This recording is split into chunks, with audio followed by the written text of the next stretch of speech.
He didn't launch a billion-dollar brand, and he didn't create a viral course. He played horror games and screamed at barrels. Yeah, that's right. And yet, PewDiePie became the most subscribed solo creator in YouTube history. So how the hell did he do it? And why should brands be taking lots and lots of notes? Let's break down the kind of unintentional marketing genius of PewDiePie and what businesses, creators, and even marketers like myself can learn from it. Always remember that community is king, or the actual king. Before people were throwing around words like community building and fan loyalty, Pewds was already doing it. He didn't just talk to his audience, he talked with them. He gave them a name, bros, then 9-year-olds, then the bro army.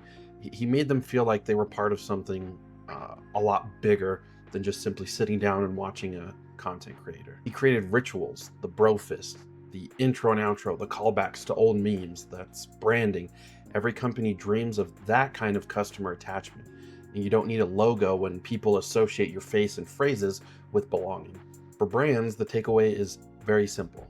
Don't market to people, invite them into something. Make them feel like stakeholders in your success. And build in jokes, build rituals, build community. Content is king, but community might even be the bigger king in 2025. Also, authenticity is greater than polish.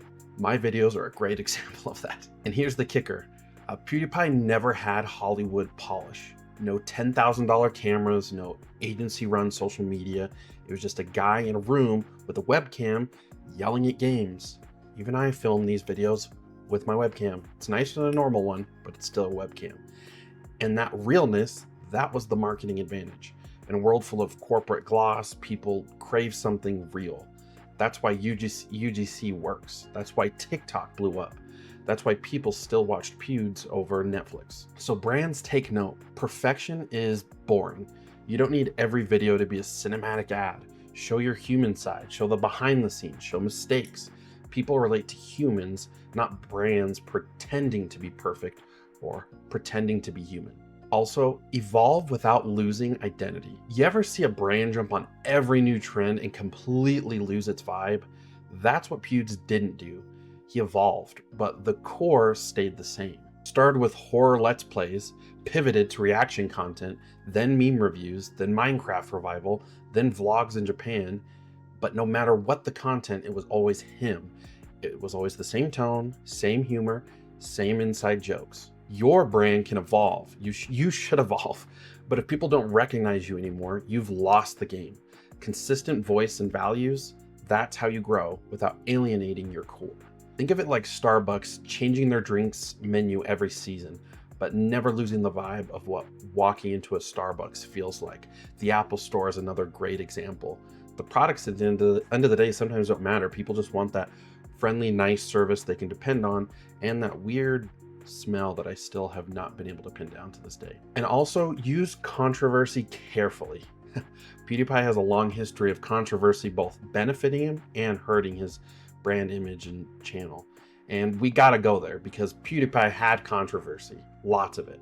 Some of it was fair criticism, and some of it was outrage bait, but the wild part was that he survived and he thrived and is still thriving to this day.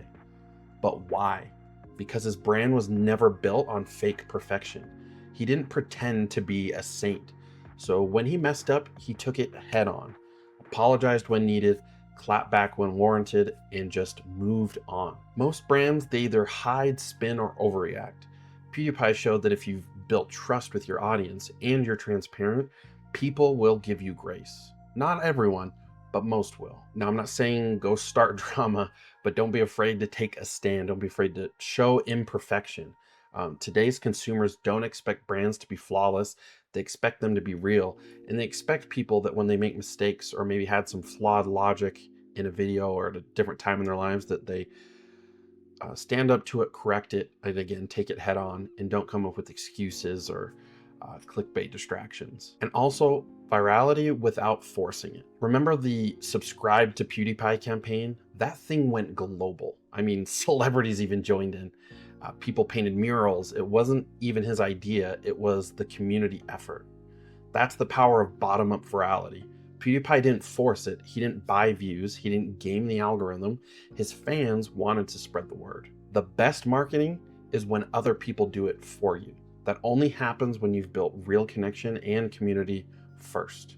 You laid those significant pillars and foundations and did all the groundwork before people could ultimately buy in and trust you as a person or a brand. And brands also love to ask, how do we go viral? Wrong question. It's always the worst question, but I get it all the time. Ask instead, how do we build something people want to share on their own? And PewDiePie nailed that. Also, build a brand without looking like a brand. Even when he launched merch like Tsuki or got into brand deals, it never felt like a sellout move. Why? Because it felt aligned with his aesthetic, values, and his vibe. Tsuki wasn't slapped on merch. It was minimal, clean, and oddly calming, like his Japan face. It felt like a natural extension of him. And that's the dream for any brand. When your monetization doesn't feel like a transaction, but like support, and when your audience wants to rep your product because it's you. So what I'm basically trying to say is whether you're running a personal brand or a billion-dollar company or just trying to grow your side hustle, remember what PewDiePie teaches us. Talk to people like they matter, keep it real, grow without selling your soul, and maybe, just maybe, give your audience a bro fist now and then. And as always, if this gave you guys any ideas or changed how you think about branding, hit that like button, sub, and drop your favorite Pewds moment in the comments.